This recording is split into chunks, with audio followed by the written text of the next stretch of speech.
Bonjour à tous, j'espère que vous allez bien. Aujourd'hui, on se retrouve pour un nouveau podcast, le troisième de la série. Et comme pour les fois précédentes, je vais essayer de répondre à un maximum de questions en plus ou moins 30 minutes pour vous aider à vous transformer ou à atteindre votre objectif, tout simplement. Donc, comme les fois précédentes, on va essayer de commencer par parler un petit peu de mon cas personnel, parce que je sais que ça intéresse aussi certaines personnes. Donc moi, la semaine dernière, comme vous le savez, j'ai fait ma semaine de décharge, donc ma semaine de deload.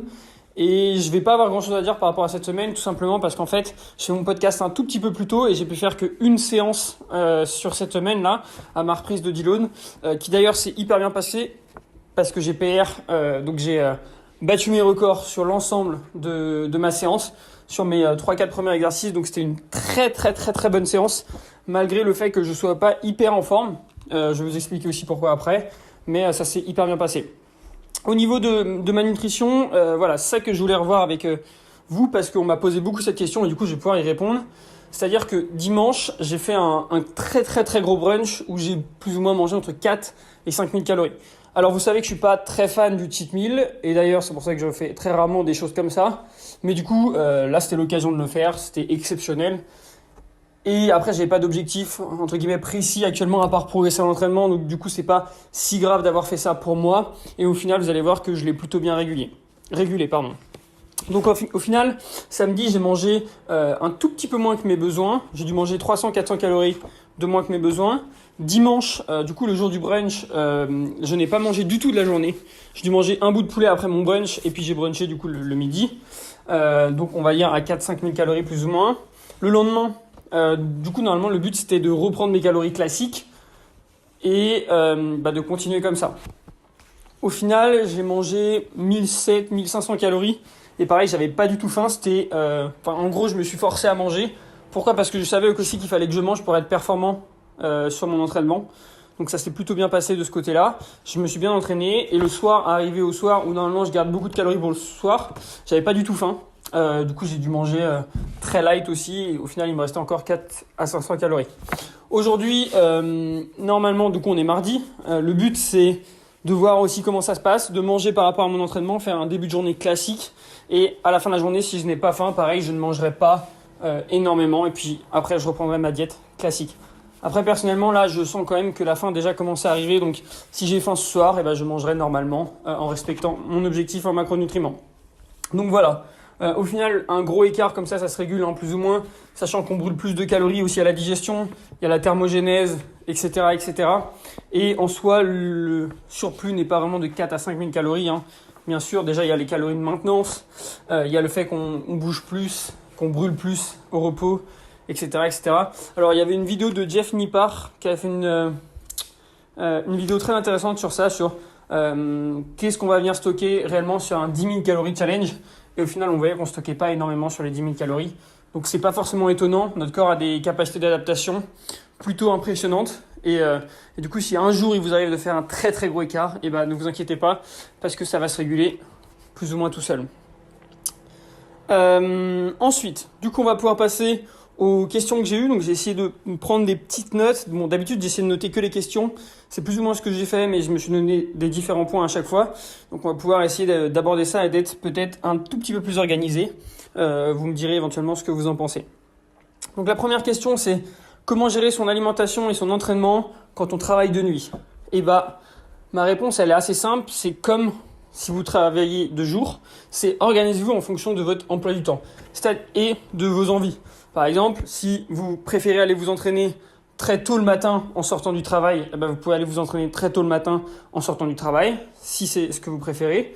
Si vous préférez aller vous entraîner à votre réveil, je sais pas, peut-être vers 15-16 heures avant d'aller travailler, vous pouvez aussi le faire. Ça, c'est vraiment en fonction de vos préférences. Ce que je vous invite à faire, c'est de tester les deux et voir ce que vous préférez. Il n'y a vraiment pas de mieux par rapport à ça, je pense. Sur une journée classique, je dirais que le mieux, c'est le soir.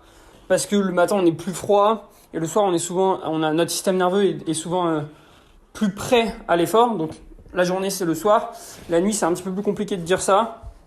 Je pense que c'est un tout petit peu différent.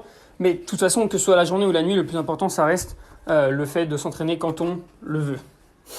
Au niveau de la nutrition, c'est plus ou moins la même chose. il faut organiser votre journée par rapport à votre temps d'éveil. Et c'est pas hyper compliqué quand on pense comme ça. Imaginons que vous travaillez de nuit, donc vous vous levez par exemple vers 16h, 17h. Vous embauchez vers 19h au hasard. Hein. Donc vous allez pouvoir prendre votre petit déjeuner à 17h, ou votre premier repas comme vous voulez. Ensuite, vous allez prendre peut-être un autre repas vers 22h, puis une espèce de collation dans la nuit, et enfin peut-être une espèce de dîner ou des petits déjeuners très tôt le matin avant d'aller vous coucher. Et en fait, ça fonctionne comme une journée plus ou moins classique. Il suffit de s'organiser, de manger quand vous le souhaitez, quand vous avez faim, et aussi en pensant toujours à votre entraînement. Par exemple, si vous vous entraînez après vous êtes levé, va falloir beaucoup plus ou moins manger. Si vous vous entraînez juste après votre lever, vous allez manger beaucoup après votre lever, c'est-à-dire petit déjeuner et votre repas suivant le petit déjeuner. Et inversement, si vous vous entraînez après le travail, donc très tôt le matin, dans ce cas-là, il va mieux falloir garder pas mal de calories pour la nuit et le matin très tôt. Donc ça, c'est toute une question de préférence. Il y a plusieurs options valables, et ces options elles vont être définies par rapport surtout à l'heure à laquelle vous vous entraînez et les heures auxquelles vous avez faim. Donc il n'y a pas de réponse exacte. La réponse, comme d'habitude, c'est ça dépend, et ça dépend des différents facteurs que je viens de vous énoncer. Ensuite, on va demander comment déterminer sa maintenance calorique. C'est une très très bonne question. Mais j'ai déjà fait pas mal de posts sur ça sur mon Instagram. Bon, je vais pouvoir me répéter et vous expliquer comment définir une fois pour toutes votre maintenance calorique. Déjà, avant de définir votre maintenance calorique, sachez que votre maintenance calorique n'est pas fixe. C'est-à-dire que celle-ci bouge plus ou moins dans le temps en fonction du poids que vous faites, peut-être de vos périodes si vous êtes actif ou moins actif en fonction de vos vacances, etc. etc. Donc il y a pas mal de points qui font que votre maintenance calorique peut varier. Et souvent, elle varie vraiment énormément, suivant si vous bougez ou pas. Mais si à activité égale, on va dire qu'elle peut varier de 10-15% en optimisant celle-ci.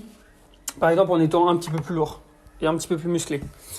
Donc voilà, comment déterminer sa maintenance calorique? On va dire qu'il y a 3 phases. La première phase, vous allez prendre un calculateur sur Internet, où il y a plein de formules qui existent. En fait, pour moi, il n'y a pas forcément de meilleure formule. Il y a plein de formules qui sont différentes, qui vont vous amener plus ou moins au même résultat. Donc prenez une formule. Ensuite, de toute façon, vous allez voir que ça n'a pas d'importance pour la suite. Ensuite, vous allez tester sur 2 semaines cette formule. C'est-à-dire que vous allez pendant 2 semaines utiliser le total calorique que la formule vous a donné tous les jours, sans exception. Vous allez vous peser tous les jours.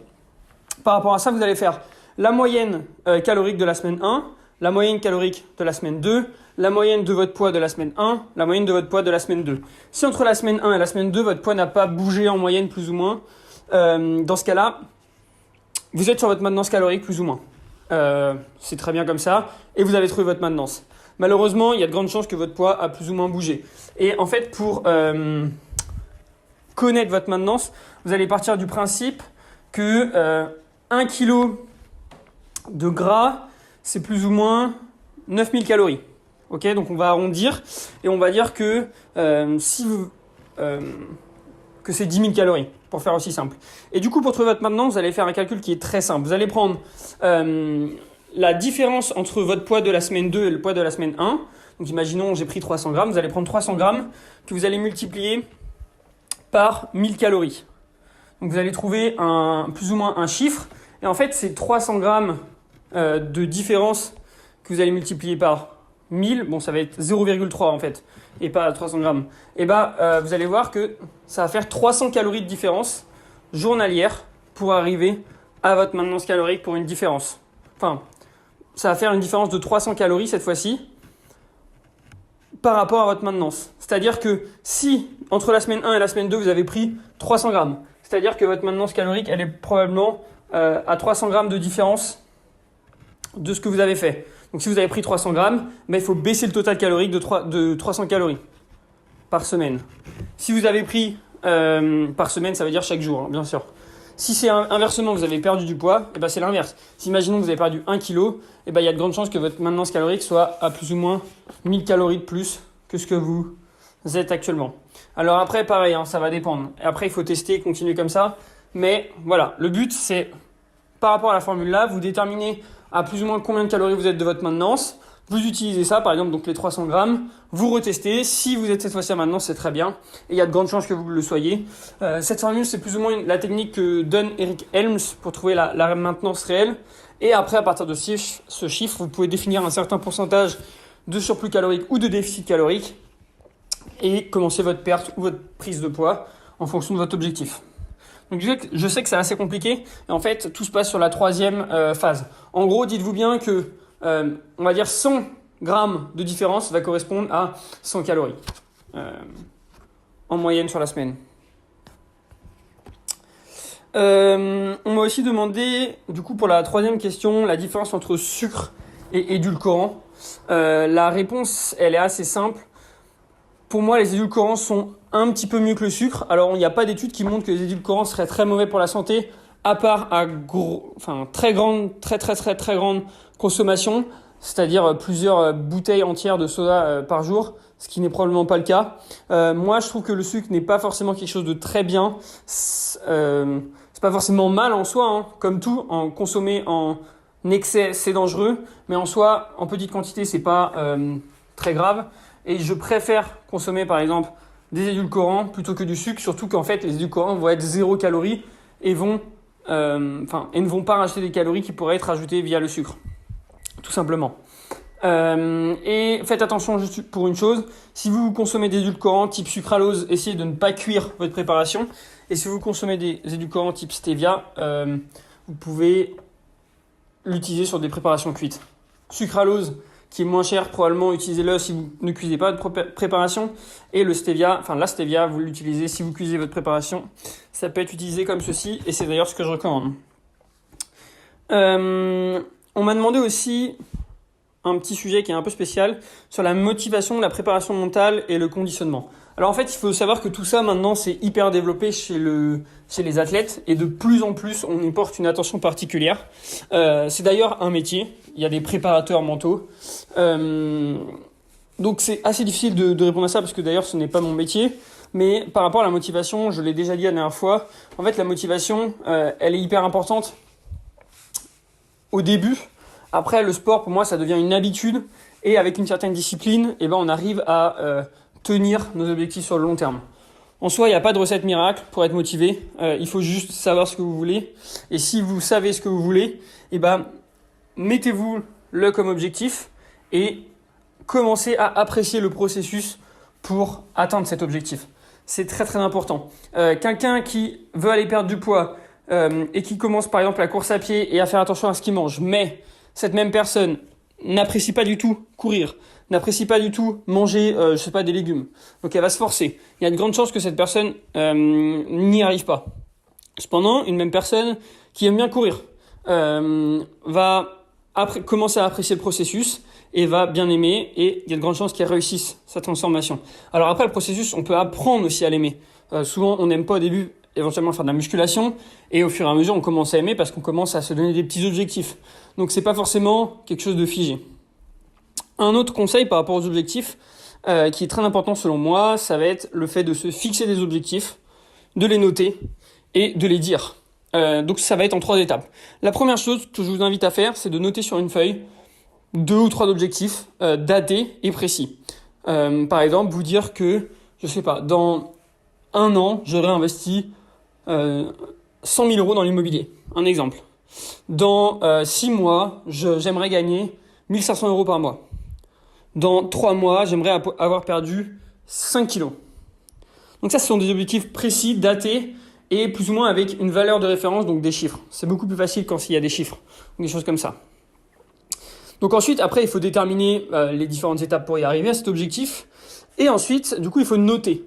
Ce que je vous conseille, moi, c'est de noter, par exemple, sur un papier que vous voyez tous les jours votre objectif. Comme ça, par exemple, en mettant sur le frigo, si vous souhaitez perdre du poids, vous allez voir à chaque fois que vous ouvrez votre frigo, perdre 5 kilos. Ou un objectif en poids. Et comme ça, peut-être, déjà, ça va vous inciter à ne pas manger ce qu'il y a dans le frigo. Mais au moins, vous le voyez tous les jours et vous y repensez. Et le dernier point, ça va être de dire vos objectifs. Pour moi, c'est très, très, très, très important de dire ces objectifs. Pourquoi ? Parce que ça va vous engager, en fait, à tenir ces objectifs vis-à-vis des personnes à laquelle vous avez dit votre objectif. Donc, si par exemple, vous dites à votre petit ami ou petit ami, homme ou femme, que vous avez envie de perdre 5 kilos, vous vous engagez auprès de cette personne à perdre 5 kilos. Et du coup, si à côté vous ne tenez pas vos engagements, peut-être que cette personne va être déçue. Et même pour la rendre fière, vous allez souvent essayer de tout donner pour y arriver.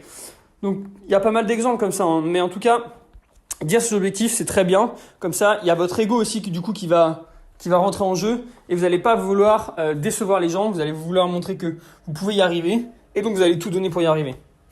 Donc voilà, c'était mon petit avis par rapport à la motivation. Au niveau de la 5e question maintenant, on va parler de l'obésité. Alors déjà l'obésité, je l'ai vécu, je sais exactement ce que c'est. C'est quelque chose de très compliqué à vivre. Parce qu'en fait déjà c'est une maladie en fait. Et les gens ne se rendent pas forcément compte que c'est une maladie, d'où les moqueries, etc. Mais c'est une maladie. On se rend pas compte quand on est obèse selon moi, d'après mon expérience personnelle, que l'on est en surpoids. Après j'étais assez jeune, donc c'est un petit peu différent. Mais on ne se rend pas forcément compte le danger de l'obésité parce que en soi, des fois quand on est obèse, on arrive à faire du sport. J'arrivais à faire du sport par exemple. Je faisais 2 ou 3 fois du sport dans la semaine. On se sent pas forcément en mauvaise santé. Et à chaque fois qu'on nous dit qu'on n'est pas en bonne santé, on n'y croit pas forcément parce qu'on a l'impression que tout va bien. Cependant, il faut penser derrière et on voit pas comment est notre corps à l'intérieur. Et je pense que c'est vraiment ça le vrai danger de l'obésité. Surtout en ce moment, on prône aussi d'ailleurs le je me sens bien dans mon corps, c'est hyper bien, etc. J'ai des formes, je suis ronde, etc. C'est beaucoup plus chez les femmes que chez les hommes d'ailleurs. Ça, je suis pas tout à fait d'accord. Se sentir bien dans son corps, assumer son corps, c'est hyper bien. Je suis totalement d'accord. Mais par rapport aux problèmes de santé, c'est totalement différent. Sur Instagram, je ne dirais pas de nom, mais des gens plus ou moins en surpoids, fort surpoids, qui vont aller se prôner body positive ou je sais pas quoi, et ils vont dire qu'elles se sentent très bien dans leur peau. Alors je suis très content pour ces personnes, mais cependant, n'allez pas inciter les gens à être en surpoids, rester en surpoids et ne pas faire de sport ou ne pas faire attention à ce qu'ils mangent, parce que vous êtes bien. Si vous voulez ne pas faire attention à votre santé, d'accord, mais il faut penser aussi aux autres que vous influencez avec votre vision des choses. Donc, le fait d'assumer, c'est très bien, mais pensez à votre santé et le fait d'être en surpoids n'a rien de sain. Donc, essayer de perdre du poids, c'est très très important selon moi, parce que il y a plein de risques, notamment les risques de maladies cardiovasculaires qui sont beaucoup plus présents quand on est en surpoids et encore pire quand on est obèse. Par rapport d'ailleurs à l'obésité, on m'a demandé le fait de manger. Souvent les gens ont tendance à se réfugier dans la nourriture. C'est vrai, c'est un comportement qui du coup peut inciter à l'obésité, aux crises d'hyperphagie, etc. Et en fait tout ça est lié aux émotions. Et c'est très compliqué en fait de s'en sortir d'ailleurs, c'est pour ça que je dis tout le temps qu'il faut se faire aider dans ces cas-là. Et par rapport à ça, il faut tout simplement comprendre d'où viennent ces crises. Il y a souvent un élément déclencheur, ça peut être, un problème familial, un problème avec votre conjoint, votre conjointe. Et par rapport à ça, il y a un truc qui s'enclenche qui fait que vous allez craquer, vous allez manger n'importe quoi. Et en fait, la clé, elle est assez simple, c'est d'essayer d'avoir conscience de ça et après de travailler autour de ça. Bon, bien sûr, il n'y a pas que ça. Il y a probablement aussi à côté de trop grandes frustrations qui incitent à craquer, quasiment tout le temps. C'est le fait d'être trop frustré qui va vous mettre dans un état d'esprit qu'il faut manger quand vous avez des problèmes émotionnels. Et donc, en fait, tout est lié. Et il n'y a pas que les émotions, il n'y a pas que le fait de trop se frustrer, tout est très lié. Et en fait, c'est le fait de trop se frustrer qui va aggraver ces problèmes émotionnels, parce que pour certaines personnes, il y a des personnes par exemple qui peuvent avoir des problèmes à un moment au niveau émotionnel, qui se séparent de leur conjoint-conjointe, mais qui n'ont pas cet effet de trop frustration et qui ne craquent pas. Mais en fait, comme les deux vont ensemble, et ben là on a le fait de craquer et de manger davantage. Et en fait, la clé, elle est tout simplement de s'éduquer par rapport à la nourriture aussi, et de commencer à intégrer davantage de calories dans votre alimentation progressivement. Avant votre objectif de perte de poids, peut-être avoir une meilleure relation avec la nourriture. Et une fois que ça se sera fait, une fois que vous aurez un métabolisme peut-être plus haut, là vous pourrez commencer à éventuellement envisager de perdre peut-être le poids que vous avez en trop, avec une relation plus saine avec la nourriture, etc. etc. Mais c'est quand même une grosse phase d'éducation et y arriver tout seul, c'est assez compliqué. C'est pour ça que je vous conseille de vous faire aider par peut-être un psy, un nutritionniste, une diététicienne, ou alors un coach sportif qui a des connaissances dans ce domaine. N'importe qui. C'est pas forcément d'ailleurs un professionnel, ça peut être quelqu'un de votre famille qui a vécu ça, n'importe. Mais tout seul, c'est très compliqué et je le sais. Ensuite, donc là, pareil, c'était des questions assez intéressantes. Bon, c'était assez général. Du coup, c'est pas une question à laquelle je peux répondre comme ça, mais du coup, c'était des sujets que je pouvais aborder et aller un petit peu dans les directions que je voulais. Du coup, ça peut être aussi intéressant. On m'a aussi demandé, du coup, est-ce qu'on peut continuer à s'entraîner et progresser lorsqu'on a une blessure au dos ? Bien sûr que l'on peut. J'ai moi-même expérimenté et j'expérimente encore ça, puisque pour ceux qui le savent, je me suis blessé au dos il y a 3-4 mois et aujourd'hui ce n'est toujours pas guéri. Et je pense que ça ne le sera jamais. Je payerai toujours la bêtise que j'ai faite.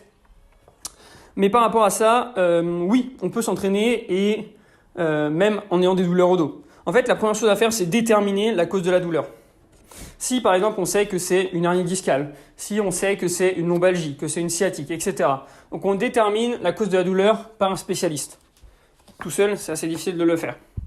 Ensuite, on traite.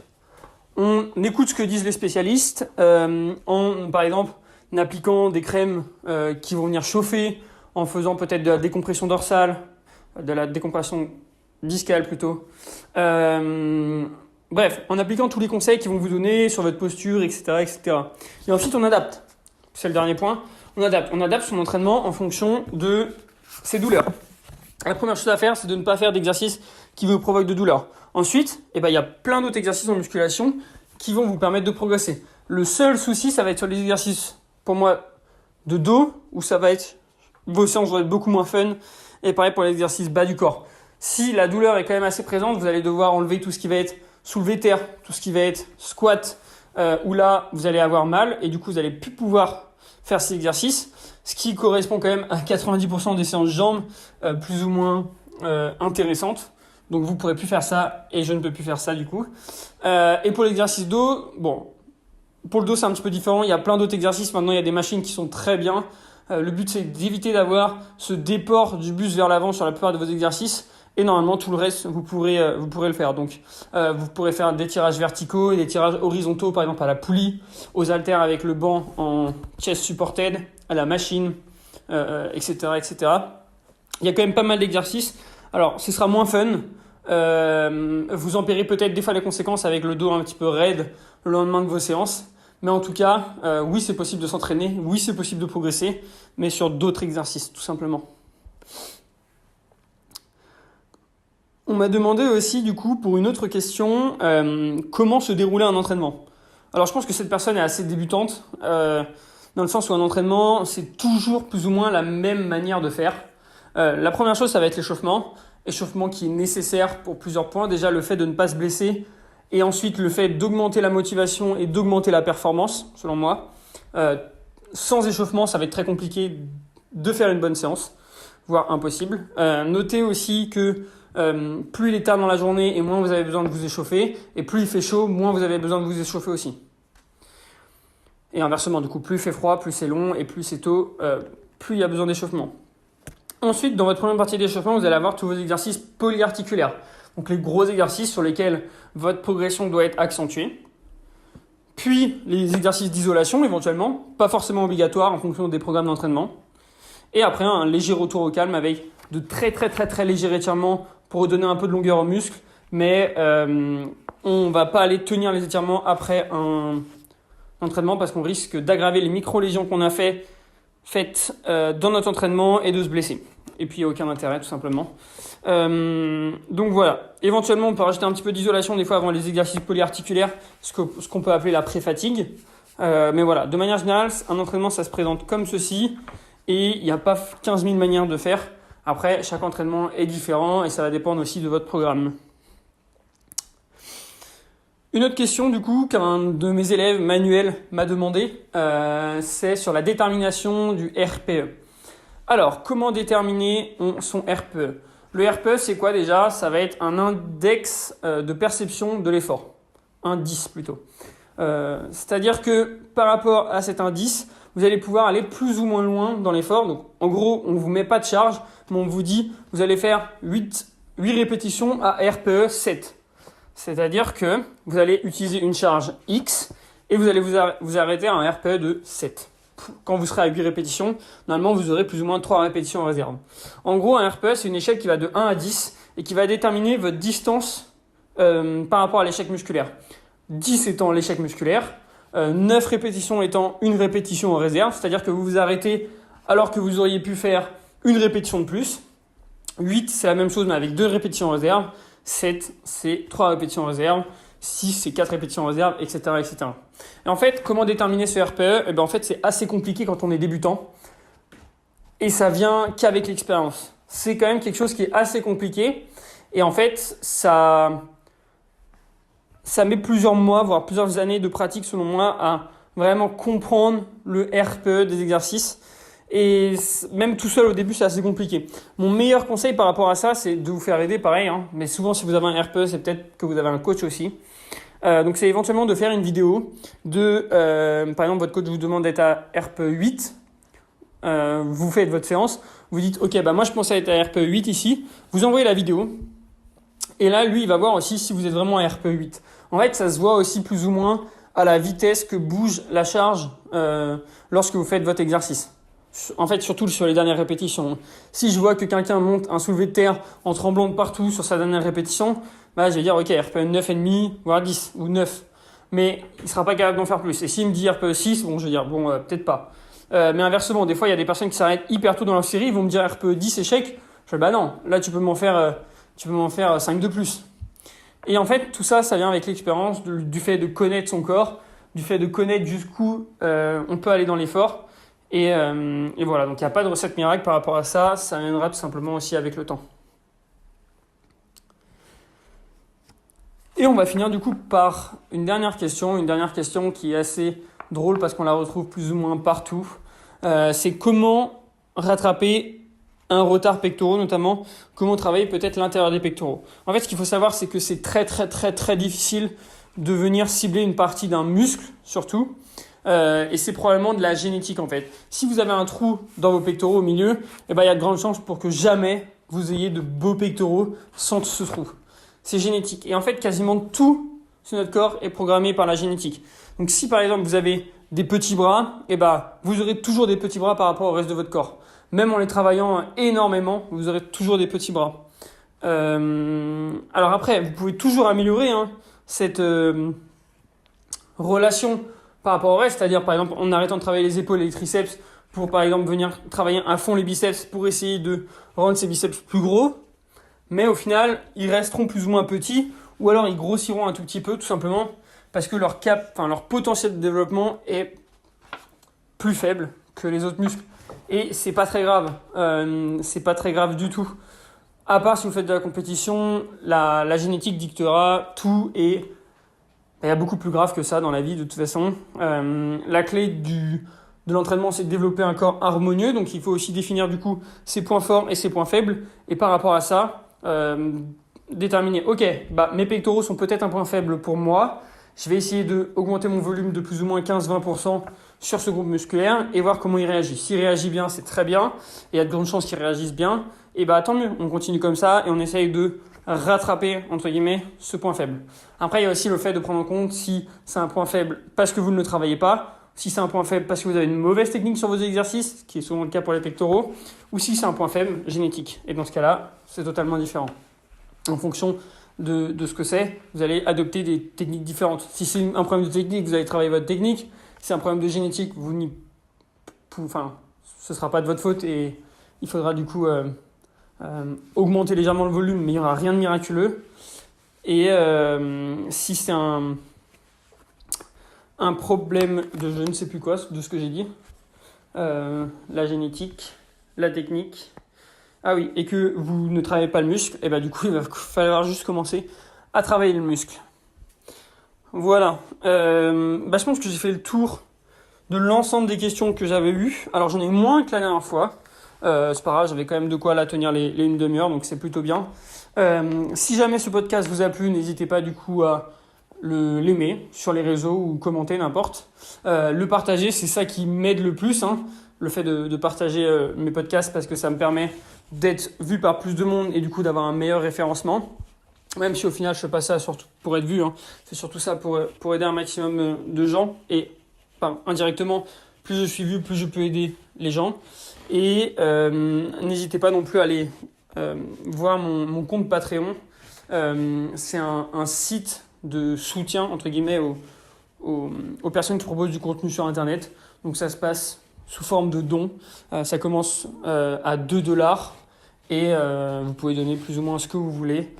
C'est pas grand chose, mais du coup ça aide aussi pour le temps que je passe sur l'ensemble de ces podcasts à me motiver à continuer ce genre de choses, parce que je vous rappelle que tout ça est gratuit. Ça me prend quand même du temps, le temps de poser les questions, de réfléchir aux réponses que je vais donner, le temps de tourner le podcast, le temps de faire le montage, le temps de faire la promotion de ce podcast, le temps de le publier sur les différents réseaux. Bref, ça prend quand même beaucoup de temps, plus ou moins 3 heures peut-être par semaine, ce qui au final n'est pas rien. Donc voilà, merci à ceux qui ont déjà contribué à ce Patreon et merci aussi aux personnes qui le feront par la suite. Voilà, je vous souhaite une très bonne journée et puis je vous dis à la semaine prochaine.